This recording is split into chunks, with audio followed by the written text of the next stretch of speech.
ನಮಸ್ಕಾರ ವೀಕ್ಷಕರೇ, ಎಲ್ಲರೂ ಹೇಗಿದ್ದೀರಾ? ಬೆಂಕಿ ಕನ್ನಡ ಕುಕಿಂಗ್ ಚಾನಲ್ಗೆ ತಮ್ಮೆಲ್ಲರಿಗೂ ಸ್ವಾಗತ.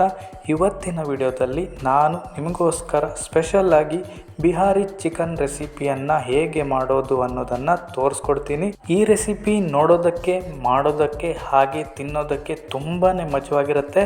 ಖಂಡಿತ ನಿಮಗೆ ಇಷ್ಟ ಆಗುತ್ತೆ. ಈ ರೆಸಿಪಿಯನ್ನು ಮಾಡೋದಕ್ಕೆ ನಾನು 1 kg ಚಿಕನನ್ನು ತಗೊಂಡಿದ್ದೇನೆ. ಅದಕ್ಕೆ 1 ಟೀ ಸ್ಪೂನಷ್ಟು ಅರಿಶಿಣದ ಹಿಟ್ಟನ್ನು ಹಾಕ್ಕೊಂಡು ಚೆನ್ನಾಗಿ ಮಿಕ್ಸ್ ಮಾಡ್ಕೊಳ್ತಾ ಇದ್ದೀನಿ.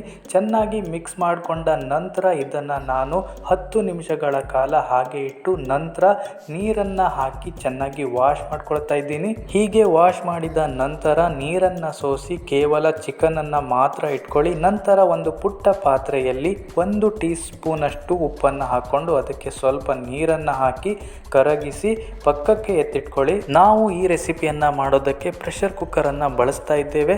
ಈ ಪ್ರೆಷರ್ ಕುಕ್ಕರಲ್ಲಿ 1/4 ಕಪ್ಪಷ್ಟು ಮಸ್ಟರ್ಡ್ ಆಯಿಲ್ ಅಂದರೆ ಸಾಸಿವೆ ಎಣ್ಣೆಯನ್ನು ಹಾಕೋಬೇಕು. ಈ ರೆಸಿಪಿಯನ್ನು ಮಾಡೋದಕ್ಕೆ ಮೇನ್ ಇಂಗ್ರೀಡಿಯೆಂಟ್ ಇದೇನೆ. ಆದಷ್ಟು ಮಸ್ಟರ್ಡ್ ಆಯಿಲನ್ನೇ ಬಳಸೋದಕ್ಕೆ ಟ್ರೈ ಮಾಡಿ. ಒಂದು ವೇಳೆ ಸಿಕ್ಕಿಲ್ಲ ಅಂದರೆ ಆಗ ನೀವು ರೆಗ್ಯುಲರ್ ಆಗಿ ಯೂಸ್ ಮಾಡುವಂಥ ಎಣ್ಣೆಯನ್ನು ಬಳಸಿ. ನೋಡಿ, ಈ ರೀತಿಯಾಗಿ ಹೊಗೆ ಆಡೋದಕ್ಕೆ ಶುರು ಮಾಡಿದ ತಕ್ಷಣ 1 kg ಚಿಕನನ್ನು ಇದರಲ್ಲಿ ಹಾಕೋಬೇಕು. ಇದರ ಜೊತೆಗೆ ನಾವೇನು ಉಪ್ಪು ನೀರಿನ ಮಿಶ್ರಣವನ್ನು ರೆಡಿ ಮಾಡಿ ಇಟ್ಕೊಂಡಿದ್ವೋ ಅದನ್ನು ಕೂಡ ಇದಕ್ಕೆ ಹಾಕಬೇಕು. ಈ ನೀರನ್ನು ಹಾಕುವಾಗ ಸ್ವಲ್ಪ ಜಾಗ್ರತೆಯನ್ನು ವಹಿಸಿ. ಏಕೆ ಅಂತ ಹೇಳಿದ್ರೆ ನೀರನ್ನು ಎಣ್ಣೆಯಲ್ಲಿ ಹಾಕುವಾಗ ಅದು ಸಿಡಿಯುತ್ತೆ. ಸೊ ಅದಕ್ಕಾಗಿ ಸ್ವಲ್ಪ ಹುಷಾರಾಗಿ ಹಾಕಿ. ನೀರನ್ನು ಹಾಕಿದ ಮೇಲೆ ಒಮ್ಮೆ ಚೆನ್ನಾಗಿ ತಿರುಗಿಸಿ ಮಿಕ್ಸ್ ಮಾಡ್ಕೊಳ್ಳಿ. ಮೀಡಿಯಂ ಫ್ಲೇಮಲ್ಲಿ 2 ರಿಂದ 3 ನಿಮಿಷಗಳ ಕಾಲ ಇದನ್ನು ನಾವು ಫ್ರೈ ಮಾಡ್ಕೊಳ್ಬೇಕಾಗತ್ತೆ.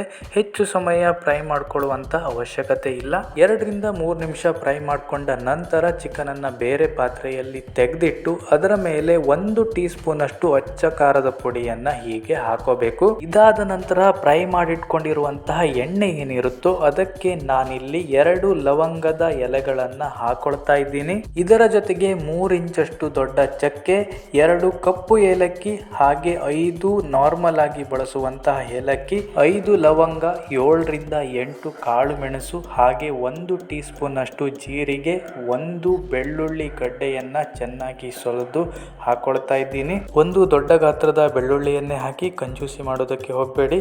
ನಾನು 1 kg ಚಿಕನ್ನಿಗೆ ಅರ್ಧ kg ಅಷ್ಟು ಈರುಳ್ಳಿಯನ್ನು ಹಾಕೊಳ್ತಾ ಇದ್ದೀನಿ. ನೋಡಿ ಸ್ನೇಹಿತರೆ, ನಾನು ಯಾವ ರೀತಿಯಾಗಿ ಈರುಳ್ಳಿಯನ್ನು ಕಟ್ ಮಾಡಿ ಇಟ್ಕೊಂಡಿದ್ದೇನೆ ಅಂತ. ತೀರಾ ದೊಡ್ಡದಾಗಿಯೂ ಮಾಡ್ಕೊಂಡಿಲ್ಲ, ಚಿಕ್ಕದಾಗಿಯೂ ಮಾಡ್ಕೊಂಡಿಲ್ಲ. ಈ ರೀತಿಯಾಗಿ ನೀವು ಕೂಡ ಹದವಾಗಿ ಈರುಳ್ಳಿಯನ್ನು ಕೊಚ್ಕೋಬೇಕು. ಈಗ ನಾವು ಹಾಕಿರುವಂತಹ ಎಲ್ಲ ಐಟಮ್ಗಳನ್ನು ಮೀಡಿಯಂ ಫ್ಲೇಮಲ್ಲಿ ಇಟ್ಕೊಂಡು ಚೆನ್ನಾಗಿ ಫ್ರೈ ಮಾಡ್ಕೊಳ್ಳೋಣ. ಈರುಳ್ಳಿ ಜಾಸ್ತಿ ಬ್ರೌನ್ ಆಗೋ ಥರ ಫ್ರೈ ಮಾಡ್ಕೊಳ್ಳೋದು ಬೇಡ, ಹಾಗೆ ಹಸಿ ಹಸಿ ಆಗಿರೋ ಥರನೂ ಬೇಡ. ನೋಡಿ ಸ್ನೇಹಿತರೆ, ಈ ರೀತಿಯಾದಂಥ ಸ್ಟೇಜಿಗೆ ಬಂದ ತಕ್ಷಣ ನಾನಿಲ್ಲಿ 2 ಇಂಚಷ್ಟು ಶುಂಠಿ ಹಾಗೆ 3 ಹಸಿಮೆಣಸಿನಕಾಯಿಯನ್ನು ಜಜ್ಜಿ ಇದಕ್ಕೆ ಹಾಕ್ತಾ ಇದ್ದೀನಿ. ಸ್ವಲ್ಪ ಇದನ್ನು ಮಿಕ್ಸ್ ಮಾಡಿಕೊಂಡ ನಂತರ ಇದಕ್ಕೆ ನಾನು 3 ದೊಡ್ಡ ಗಾತ್ರದ ಬೆಳ್ಳುಳ್ಳಿ ಗಡ್ಡೆಯನ್ನು ಮೇಲಿನ ಸ್ವಲ್ಪ ಸಿಪ್ಪೆಯನ್ನು ತೆಗೆದು ಡೈರೆಕ್ಟ್ ಆಗಿ ಇದಕ್ಕೆ ಹಾಕ್ಕೊಂಡು ಅದನ್ನು ಮಿಕ್ಸ್ ಮಾಡ್ತಾ ಇದ್ದೀನಿ. ವೀಕ್ಷಕರೇ, ನೆನ್ಪಿಟ್ಕೊಳ್ಳಿ, ಈ ರೆಸಿಪಿಯನ್ನು ಮಾಡಬೇಕಾದ್ರೆ ನಾವು ಏನೆಲ್ಲ ಐಟಮನ್ನು ಹಾಕ್ತೀವಿ ಅನ್ನೋದು ಮಾತ್ರ ಲೆಕ್ಕಕ್ಕೆ ಬರೋಲ್ಲ, ಜೊತೆಗೆ ನಾವು ಹೇಗೆ ಮಾಡ್ತೀವಿ ಅನ್ನೋದು ಕೂಡ ಲೆಕ್ಕಕ್ಕೆ ಬರುತ್ತೆ.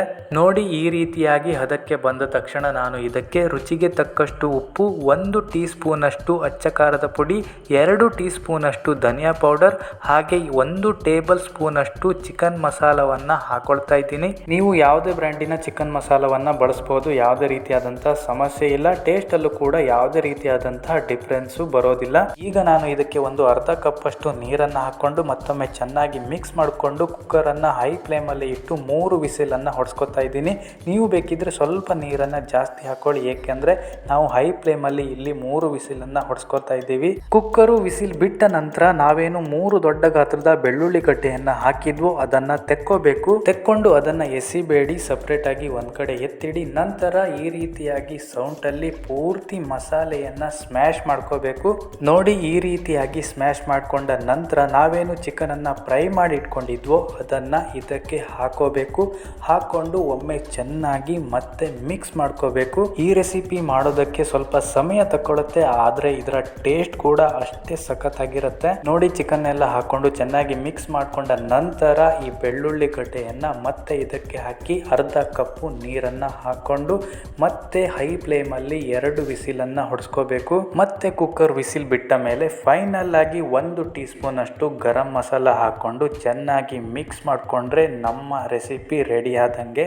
ನೀವು ಇದನ್ನ ಅನ್ನದ ಜೊತೆ ತಿಂತೀರಿ ಅಂದ್ರೆ ಈ ರೀತಿ ತೆಳುವಾಗಿ ಇರ್ಲಿ. ಒಂದ್ ವೇಳೆ ನೀವು ಇದನ್ನ ಪರೋಟ ಹಾಗೆ ಚಪಾತಿ ಜೊತೆ ತಿಂತೀರಿ ಅಂತ ಅಂದ್ರೆ ಮೀಡಿಯಂ ಫ್ಲೇಮ್ ಅಲ್ಲಿ ಒಂದು 3-4 ನಿಮಿಷ ಹಾಗೆ ಇಡಿ. ನೀರು ಬತ್ತೋಗಿ ಸ್ವಲ್ಪ ದಪ್ಪ ಆಗತ್ತೆ. ನಂತರ ನೀವು ಇದನ್ನ ಸರ್ವ್ ಮಾಡ್ಕೊಂಡು ಚಪಾತಿ, ಪೂರಿ, ಪರೋಟ ಜೊತೆ ಚೆನ್ನಾಗಿ ಬ್ಯಾಟಿಂಗ್ ಮಾಡ್ಬೋದು. ವೀಕ್ಷಕರೇ, ನಿಮ್ಗೆ ಸ್ವಲ್ಪ ಟೈಮ್ ಫ್ರೀ ಆಗಿದ್ರೆ ಖಂಡಿತವಾಗಿ ಮನೆಯಲ್ಲಿ ಒಮ್ಮೆಯಾದ್ರೂ ಈ ರೆಸಿಪಿಯನ್ನ ಟ್ರೈ ಮಾಡಿ. ಖಂಡಿತವಾಗಿಯೂ ನಿಮಗೆ ಹಾಗೆ ನಿಮ್ಮ ಮನೆಯವರೆಲ್ಲರಿಗೂ ಈ ರೆಸಿಪಿ ತುಂಬಾನೇ ಇಷ್ಟ ಆಗುತ್ತೆ. ಒಂದ್ ವೇಳೆ ನೀವೇನಾದ್ರೂ ಈ ರೆಸಿಪಿಯನ್ನ ಟ್ರೈ ಮಾಡಿದ್ರೆ ದಯವಿಟ್ಟು ನಿಮ್ಮ ಅಭಿಪ್ರಾಯವನ್ನ ತಿಳಿಸೋದಕ್ಕೆ ಮರಿಬೇಡಿ. ಮತ್ತೆ ಭೇಟಿಯಾಗೋಣ ಮತ್ತೊಂದು ಹೊಸ ರೆಸಿಪಿಯ ಮೂಲಕ. ಅಲ್ಲಿ ತನಕ take care, keep watching, keep supporting. ಧನ್ಯವಾದ.